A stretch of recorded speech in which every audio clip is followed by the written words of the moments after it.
이사야 오늘 보신 29장의 말씀은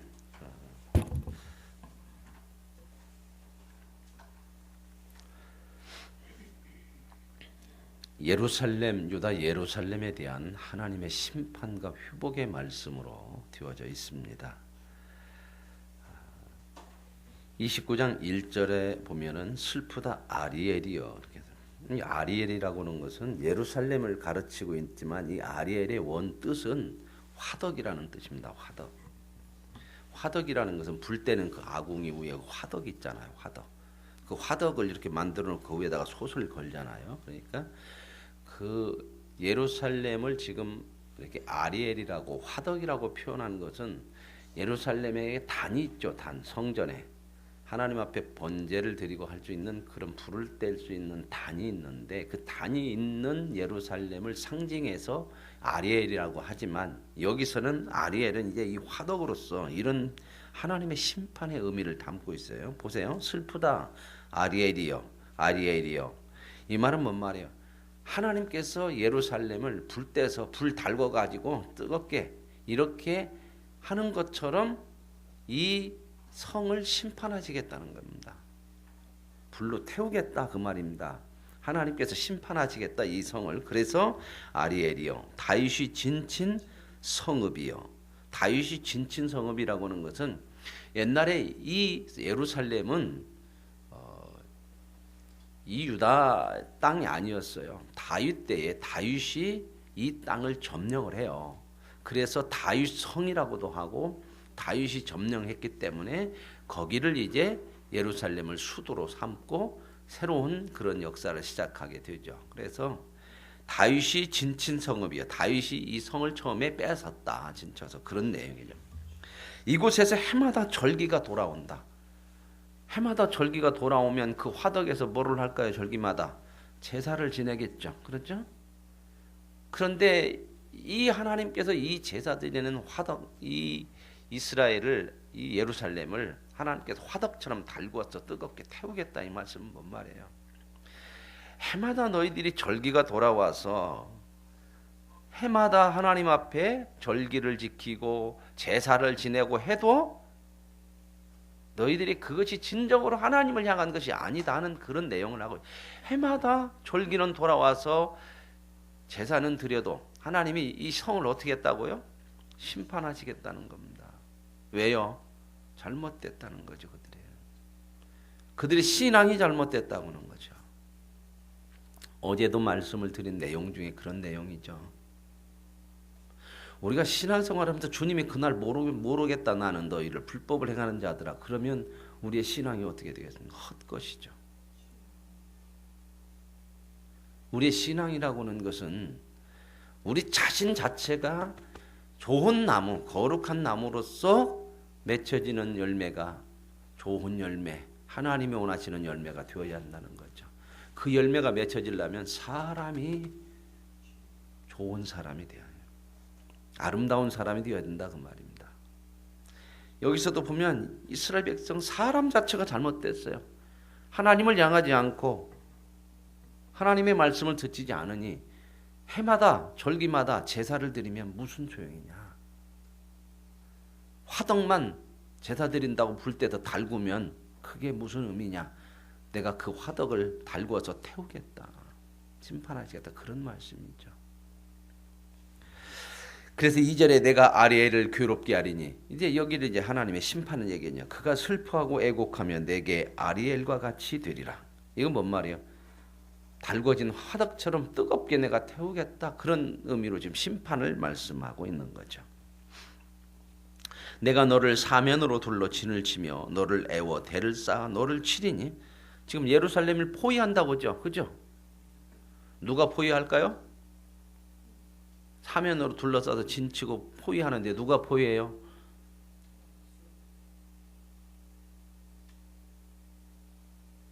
여기 나 뭐라고 나왔죠? 누가요?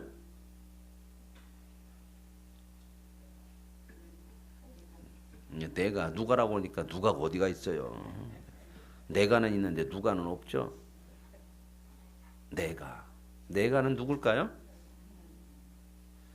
여러분 보세요. 하나님이 하나님의 성 예루살렘을 포위하고 진쳐서 망하게 하겠다는 거예요. 근데 이 나라를 누가 망하게 해요? 아수르라고 나라가 진치죠. 그러니까 그게 다 누가 하시는 일이다? 하나님이 그 나라를 불러서 하나님께서 책망하시고 심판하시겠다는 거죠. 이게 모든 이방 나라도 하나님의 손에 있어요. 세상의 모든 것이 하나님의 손에 의해서 계획되어진 대로 하나님의 섭리대로 이루어지는 줄로 믿습니다. 그러니까 우리 믿음의 사람들은 이 세상의 일도 우리에게 일어나는 일반 세상 속에서 일어나는 일도요 영적인 눈으로 볼 수 있는 믿음이 있어야 돼요. 왜 이런 일들이 있을까? 무엇을 하나님께서 말씀하시는 것일까?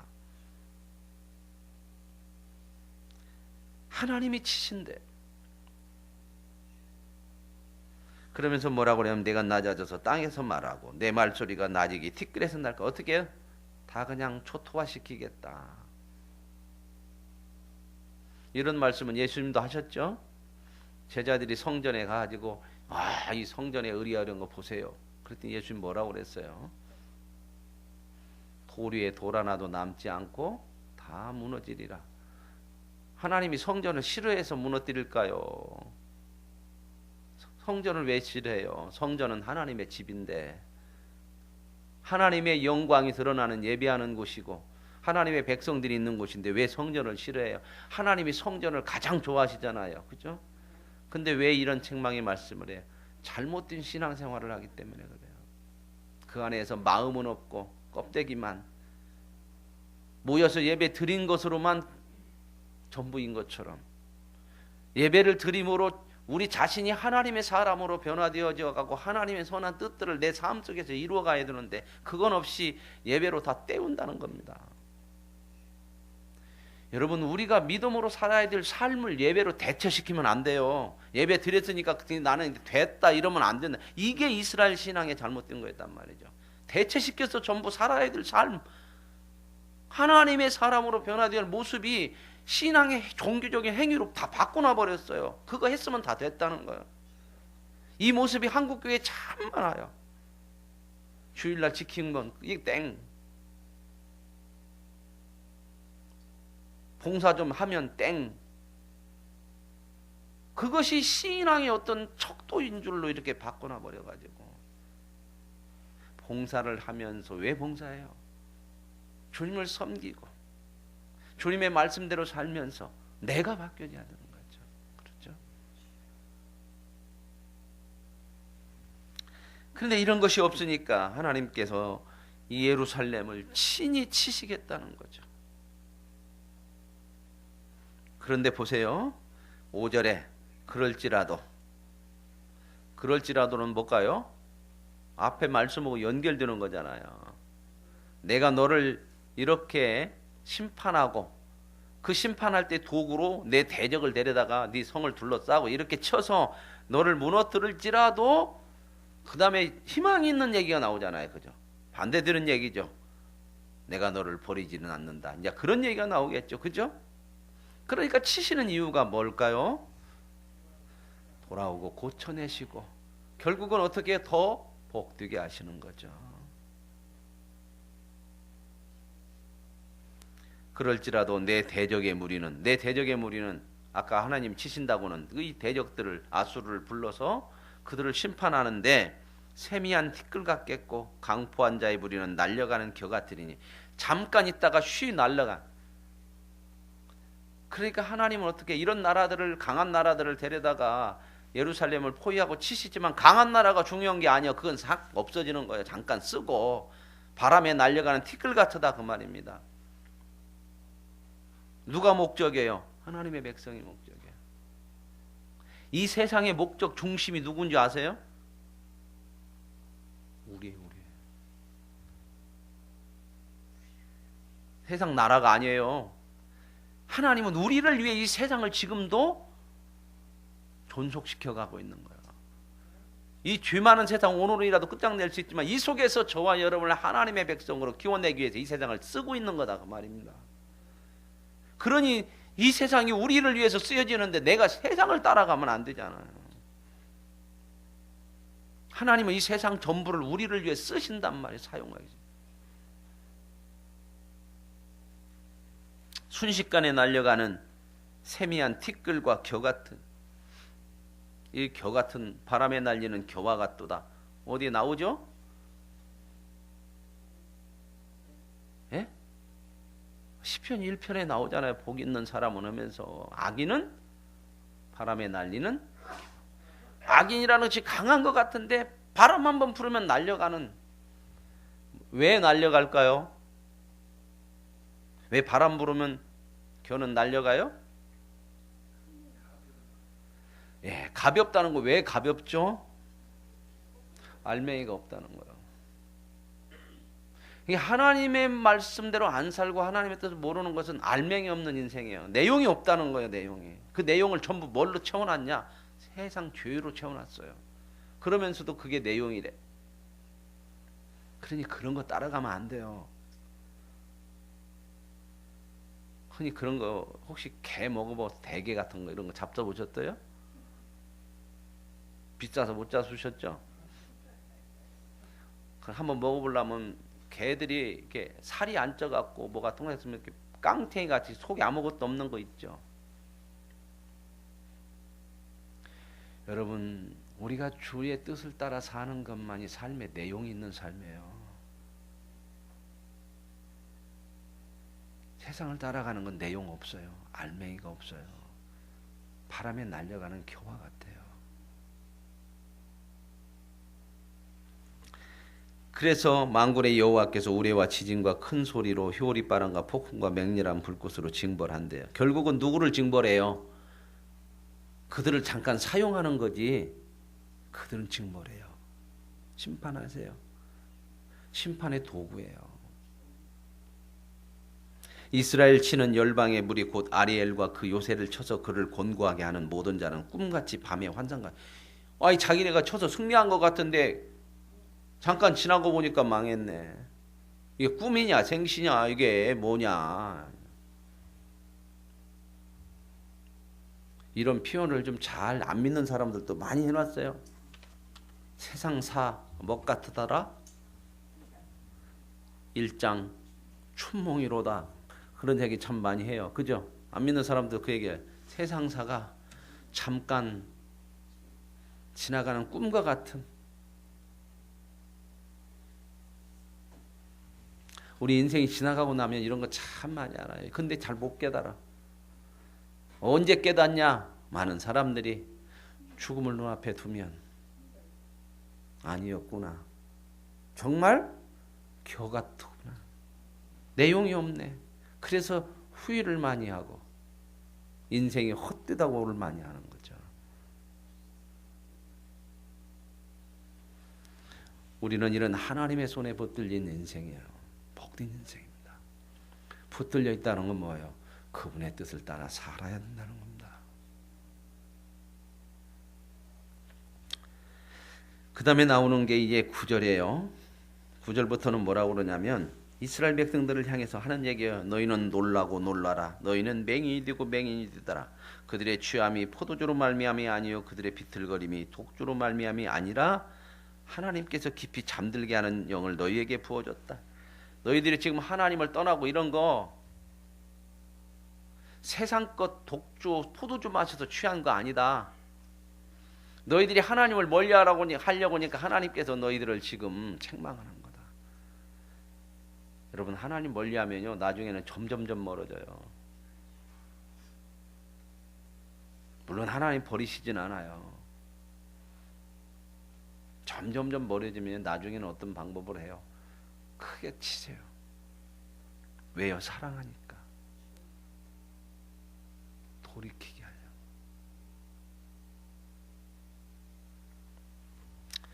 그러면서 이제 여호와께서 이렇게 하시니까 선견자들, 지도자들 또 덮으셨다. 그러니까 선견자들이나 하나님의 종들도 눈이 가려지고 덮어져서 하나님의 말씀을 제대로 증거하지 못하는 그런 시대의 모습을 얘기하는 거예요. 그러므로 하나님의 모든 계시가 너희에게는 뭐처럼 된다고요? 봉한 책처럼. 안 보여. 우리 이거 참 많이 경험하죠. 내 마음에요. 이게 죄가 들어오고 시험이 오면요. 말씀이 안 들어와. 자꾸 닫혀져 이거를 다 봉해진단 말입니다. 그러면 많은 사람들이 뭔 생각을 하냐면 원망하고 불평하는 쪽으로 많이 가요. 그럼 여러분 가만히 생각해 보세요. 성경대로 참 우리들이 지혜롭게 생각해야 되거든요. 믿음이라는 거. 우리가 무슨 일을 통해서 시험당하고 그런 부분들이 오면 제가 늘 말해요. 이건 영적 싸움 문제예요. 사람을 미워하고 그 사람 계속 원망하고 있으면요. 절대적으로 영적으로 회복 안 돼요. 영적 싸움이란 건 뭐냐? 야, 이건 사람하고 싸울 것이 아니구나. 사람을 통해서 사탄이 나를 무너뜨리는 거거든요. 아시겠습니까? 성경은 늘 이야기를 하는 거예요. 원수를 사랑하라는 게 왜 그래요? 원수는 원수하고 싸워야죠. 그거 죽여야 되잖아. 그죠?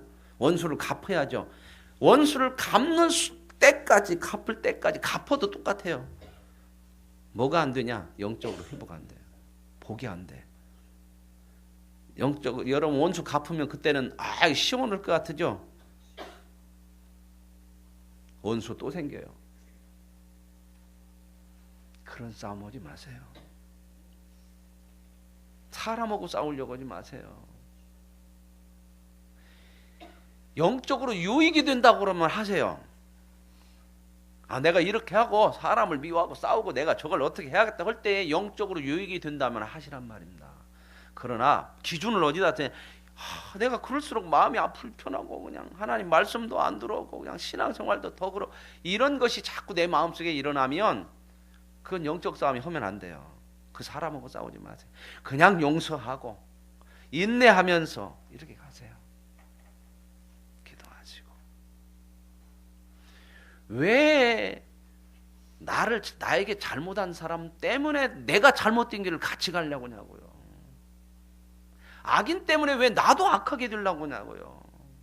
이것은 세상은 모르니까 그렇게 가요. 그러나 우리는 하나님의 백성으로 알게 해줬잖아. 영적으로. 그건 영적 싸움이야. 사도 바울이 이걸 너무 잘 얘기한 거예요. 우리의 싸움은 혈과 육에 대한 싸움이 아니라 영에 대한 싸움이다. 이렇게 말씀하고 있어요. 분명하게 얘기하고 있잖아요. 이걸로 봐야 돼요. 그러니까 미워할 것도 없고요. 우리가 영적 싸움으로 이렇게 봐가지고 그 사람하고 싸우지 않고 미워하지 않고 때로는 용서도 하고 받아들여 이게 쉽진 않지만 이렇게 해가면요 영적으로 풍성해지는 성숙해지는 복을 누려요. 하나님이 만들고자 하는 그 큰 사람의 그리스도의 분량에 이르게 된다 그 말입니다. 이게 목적이에요. 그렇다면 시험도 유익돼요. 그래서 야고보가 그 얘기했잖아요. 하나님은 감당하지 못할 시험은 어떻게 한다고요? 주시지 않는다는 겁니다. 왜 우리가 감당을 못하냐면 그걸 육적인 싸움으로 가니까 그래요. 너 죽고 나 죽자. 너 그래? 그러면 이제 불편한 거예요. 교회에 와도 불편하고 만나도 불편하고 그렇죠?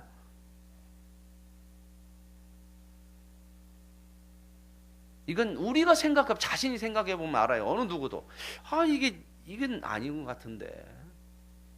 물론 상대가 잘못해갖고 내 마음이 아프고 그러지만 그걸 계속 육적인 싸움으로 같이 싸우려고 하면요 영적으로 바르게 세워지질 않아요. 이런 걸 보라는 겁니다. 믿음이라는 건요 이런 걸 가지는 거예요. 이런 게. 그래서 믿음이 있어야 승리하는 거예요.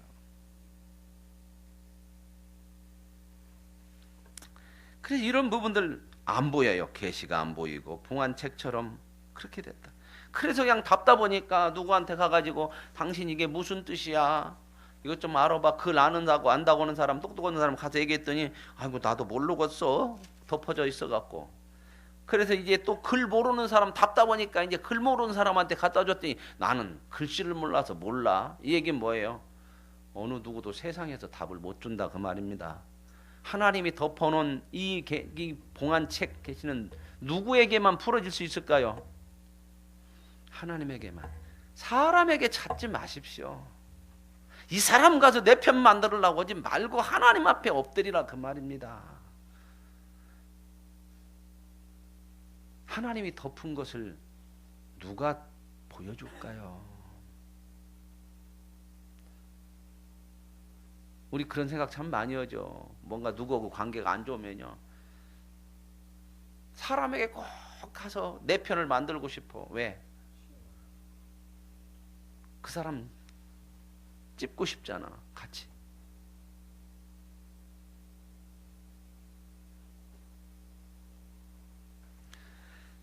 찝되 하나님 앞에서 찝으십시오. 성경에 그런 기도 있어요. 시편 보면 얼마나 많은지 몰라. 하나님, 저거 다리몽생이 분질러 주세요. 이빨을 뽑아 주세요. 가다가 코가 깨지게 해주세요. 시편 읽어보세요. 그런 기도 많아요. 그런데 그 기도가 하나님 앞에 하는 기도라는 거 잘 생각하셔야 돼요. 그런데 그런 기도하고 그냥 내 마음에 답답한 거 다 하나님 앞에 하세요. 미우면 미운 거 다 얘기하고. 그런데요, 하나님 앞에 하면 하나님께서 저와 여러분의 마음과 생각을 지켜주셔요. 시편의 기도 보면 참 기가 막혀요. 그런 원수를 무찔러 주시고 짓밟아 주세요. 아예 저것들 자손도 끊어지게 해주세요. 막 이런 기도들이 나와. 무시무시한 기도가 있어요. 이게 기도냐 할 정도로 시편에 보면. 그런데요, 꼭 그 기도 마무리에 하나님 감사합니다, 하나님 찬양, 이렇게 나가거든. 왜요? 하나님이 그 마음과 생각을 지켜내셔. 풀으십시오. 누구한테? 하나님 앞에. 사람에게 풀어버리면요, 풀기가 더 어려워져. 그런 거 참 많죠. 내가 가서 누구에 대해서 이렇게 얘기했더니 그 사람이 가갖고 누구한테 얘기하지 마 그랬더니 그 얘기까지 하고 저 나중에는 이제 못 돌아와. 서로 너무 많아요, 이런 일이. 지혜 아니에요. 믿음의 지혜로 살아야 됩니다. 내용 있는 삶을 살아야 돼요. 하나님 앞에 섰을 때 바람에 나는 겨처럼 깡탱이가 되면 어떻게 했어요? 이 백성 지금 그렇게 하나님께서 책망하시고 돌아와라, 너희들 그렇게 하면 안 된다, 그런 얘기하거든요. 그래서 13절에 주께서 이 백성이 입술로는 입으로는 나를 가까이 하고 입술로는 나를 공경하나 뭐가 내게서 멀리 떠났다? 마음이. 하나님의 계명을 뭘로 지킨다? 사람의 계명으로. 여러분, 우리 중심이 하나님에게서 멀어지면 이건 문제예요. 항상 여러분이 무엇을 판단할 때 이 일을 통해서 하나님과 가까워지냐 멀어지냐, 이걸로 옳고 그름을 판단해야 돼요. 대개 사람들은 판단을 나에게 유익이 되냐 안 되냐로 하는데, 그렇게 판단하지 마시고 무엇을 하든지 그래요. 어떤 일을 하든지 무엇을 만나든지 이 일을 통해서 내가 하나님 앞에 가까워지느냐 아니냐. 가까워지면 옳은 것이고 가까워지지 않으면 내가 아무리 옳게 생각되어지고 유익한 것이라도 그건 잘못된 거예요. 이거 우리가 하나님이 주신 믿음의 지혜예요. 이건 분별할 수 있는 것은, 이건 하나님의 백성, 영이 있는 하나님의 백성 외에는 분별할 수 있는 지혜가 없어요. 그래서 사도 바울이 로마서 12장에 하나님의 모든 자비하심으로 너희를 권하노니 너희는 하나님의 이 세대를 본받지 말고 마음을 새롭게 함으로 변화를 받아 하나님의 선하시고 기뻐하시고 온전하신 것 뜻이 무엇인지 분별하라. 야, 이거 할 때 하나님이 선하다고 볼까? 이게 하나님이 기뻐하실까? 온전하실까? 이렇게 보라는 거예요. 이걸로 분별하라는 거예요. 세상은 뭘로 분별하죠? 나에게 유익이 되냐, 마음은 내게서 멀리 떠났다. 그러므로 내가 이 백성 중에서 기이한 일, 곧 기이하고 가장 기이한 일을 다시 행하리니 그들 중에서 지혜자의 지혜가 없어지고 명철자의 총명이 가려지리라. 이렇게 되니까 점점점 하나님이 어떻게 해요? 안 보이게 해요. 그러니 사람들이 야, 이거 이상한 일이다, 왜 이렇게 지혜가 없고 총명이 없어졌냐. 여호와를 경외함이 지혜의 근본입니다. 신앙생활은요, 교회 정도 가는 게 아니고 인생을 살아가는 참된 지혜를 얻는 것이고요, 길을 가는 거예요.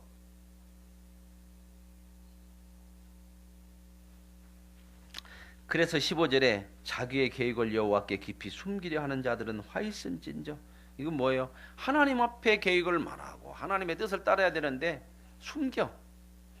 이건 비밀리 한다는 거예요. 이건 뭐냐면요, 이 당시 이 사람들이 이 아수르를 물리치기 위해서 누구하고 애굽하고 이게 비밀로 이렇게 막 이거 이런 거 하는 거거든요. 하나님 그렇게 하지 말라거든. 너 세상 의지하면 그 나라가 나중에 또 너희를 당하게 하니까. 그런데 하나님 몰래 비밀이. 그러면서 뭐라고 그래요? 누가 알겠어? 이렇게 비밀이 했는데.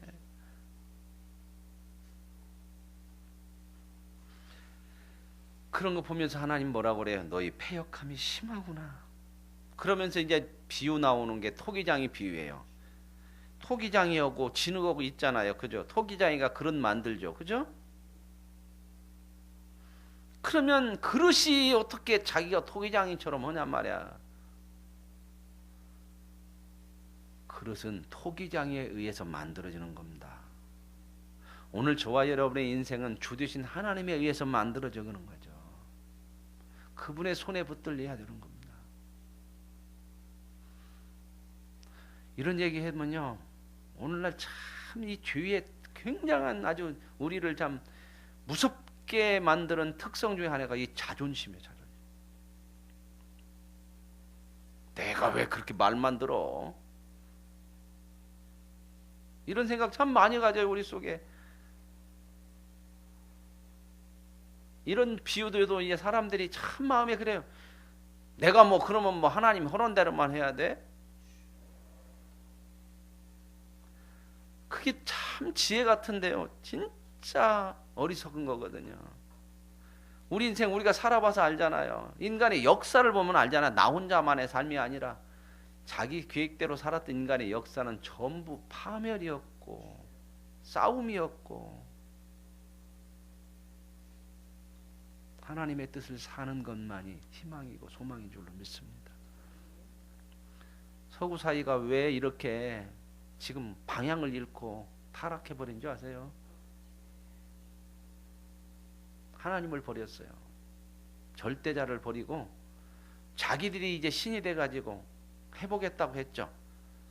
교육으로 해봐도 안 되고 돈으로 해봐도 안 되고 권력으로 해봐도 안 되고. 그러니까 이제는 뭐예요? 방법이 없어. 그러니까 이제 마지막 최후의 방법 뭐예요? 알아서 하자 각자. 이게 포스트 모더니즘의 다원주의 사상이에요. 그래서 이 서구나 이런 나라가 각자 사는 거예요. 개인주의가 그렇게 심화되는 거예요. 그 못된 것이 이렇게 들어온 거예요, 우리까지. 그러니까 그것이 들어오니까 우리도 어떻게 해요? 각자 개인으로 살아요. 하나님 보세요. 이런 인생을 그렇게 살게 하지 않으려고 구원하시고 그냥 천국으로 안 데리고 가고 어디다 지금 묶어놔요? 교회 공동체요. 교회 공동체라는 건 각자 가면 안 돼요. 함께 가는 거예요. 그래서 교회에 모든 일을 할 때도 함께 하고 각자 내 생각대로 가는 게 아니라 하나님 말씀대로 같이 가줘야 된단 말입니다. 이게 천국을 살아가는 삶이에요. 이런 걸 배워야 돼요. 세상 속에 사니까. 그래서 하나님이 이런 토기장의 비유를 얘기해요. 어떻게 그릇이 빚은 물건이 주인한테 네가 지혜가 없냐 뭐 이렇게 얘기했습니다. 나는 내 맘대로 할 거요. 그 말은 뭔 말이에요? 주인 토기장이 말 안 듣겠다는 거예요. 토기장이가 손으로 만들었더니 나는 당신 간장종지 만들려고 같은데 나는 싫어. 나는 항아리 될 거야. 버팅길수록 그릇은 찌그러져요. 제가 이게 조금 그런 걸 조금 해봤거든요. 이게 물레라는 게 있어요. 물레를 가지고 돌려서 그릇을 만들 때 반드시 하는 첫 번째 작업이 있어요. 그냥 흙만 딱 올려놓고 물레 돌리는 게 아니야. 흙을 손으로 주물러 가지고 꼬막이라고 하거든요. 이렇게 막 손으로 주물러서 흙을 죽여야 돼. 그 기를 죽여야 돼. 그냥 흙을 갖다 오면요, 흙이 안 죽어갖고 살아갖고 막 안 돼. 이게 뻣뻣해. 그러니까 계속 계속 주물러 가지고 이 작업을 해요. 물에다 올려놓고 탁 위로 올렸다가 내렸다 올렸다 내렸다 이 흙을 이렇게 계속해서 이렇게 반죽을 만들어요. 죽여야 돼. 그 속에 그 흙이 막 단단하고 막 자기 맘대로는 성질을 계속해서 풀어내 버려야 돼. 그런 다음에 물레를 그릇을 만들어요. 그렇지 않으면요 그릇이 안 만들어져요. 너무 힘들어져요. 그 죽여야 돼. 꼭 뭐 같아요? 여러분 여자분들이 잘 알죠. 김치 담을 때 배추 갖다가 바로 그냥 김치 안 담죠. 뭘 해야 되죠? 간죽여야 돼요. 그래야 속에 간도 배고 부들부들하고. 오늘 하나님께서 우리를 그렇게 만들어 가셔요. 근데 이 흙이 안 죽으려고 하잖아. 처음에는 죽어야 아름다운 그릇이 멋진 작품이 나오는데 안 죽으려고 버팅기니까. 여러분 하나님의 손에 붙들린 사람이 저와 여러분이요. 그분의 손에 붙들렸으면 그분이 하라고 하시는 대로 맡겨드리면 가장 멋진 작품, 걸작품의 인생이 되어지는 줄로 믿습니다. 그렇게 사는 것이 믿음으로 사는 거예요. 오늘 이 말씀을 하나님께서 우리에게 하시는 거거든요. 오늘 저와 여러분 이 예루살렘 하나님을 버리고 자기 뜻대로 살아갔던 예루살렘을 심판하시면서 하나님이 그러나 그들을 만들어 가신다고 하는 거. 심판의 도구로 사용했던 그러한 나라들은 버리지만 하나님의 백성들은 끝까지 만들어 가시고 세워 가셔서 복되게 하시는 이 하나님의 손을 믿으시고 그분을 따라 그분의 손에 맡겨드리는 믿음의 삶을 살아갈 수 있는 은혜를 누릴 수 있기를 원합니다. 하나님 감사합니다. 참 우리가 하나님의 은혜로 구원받았지만 우리가 하나님의 손에서 얼마나 많이 내 마음대로 하려고 했던 모습들이 많습니까? 그래서 삐뚤어지고 터지고 깨지고 주님 손에 맡겨드리는 믿음이 되게 하옵소서. 그래서 가장 아름다운 작품 복된 인생 되게 하옵소서.